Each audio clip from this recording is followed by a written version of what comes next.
একসময়ের জনপ্রিয় চিত্রনায়িকা শাবনূর বাংলা চলচ্চিত্রের রঙিন জগৎ ছেড়ে পাড়ি দিয়েছেন অস্ট্রেলিয়ার সিডনিতে। দেশে আসা যাওয়ার মধ্যে থাকেন এই চিত্রনায়িকা। অন্যবার দেশে এলে সবাইকে জানিয়েই আসেন এই অভিনেত্রী, তবে এবার এলেন একটু চুপিসারেই।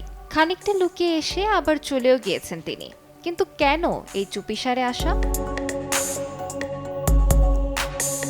দেশে আসার এই খবর সদ্যই জানিয়ে দেন নায়িকা নিজেই। গণমাধ্যমকে দেয়া এক বার্তায় শাবনূর জানান যে পরিস্থিতিতে তিনি এসেছিলেন সে সময়টা পুরোটা অস্থিরতায় কেটেছে তার, তাই তেমন কাউকে জানানো হয়ে ওঠেনি। কিন্তু কী কারণে এত তাড়াহুড়া ছিল শাবনূরের? জানালেন নিজের অসুস্থ মাকে নিয়ে যেতেই ঢাকায় এসেছিলেন শাবনূর, তাও আবার খুব অল্প সময়ের জন্য।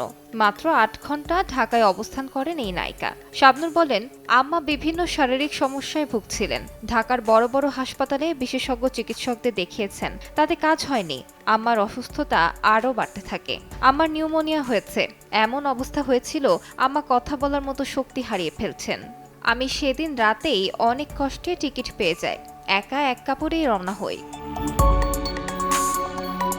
দেশে এসেই কয়েক ঘন্টার মধ্যে তাড়াহুড়ো করে মায়ের লাগেজ গুছিয়ে আবারও উড়াল দিলেন শাবনূর। শাবনূর আরও জানালেন, সিডনি ফেরার সঙ্গেই তার মাকে সেখানকার একটি হাসপাতালে ভর্তি করানো হয়। এর পরদিন থেকে তার শারীরিক অবস্থার উন্নতি হতেও শুরু করে। তার মা এখন পুরোপুরি সুস্থ, জানিয়েছেন নায়িকা। আলিশা ইসলাম, সময় সংবাদ।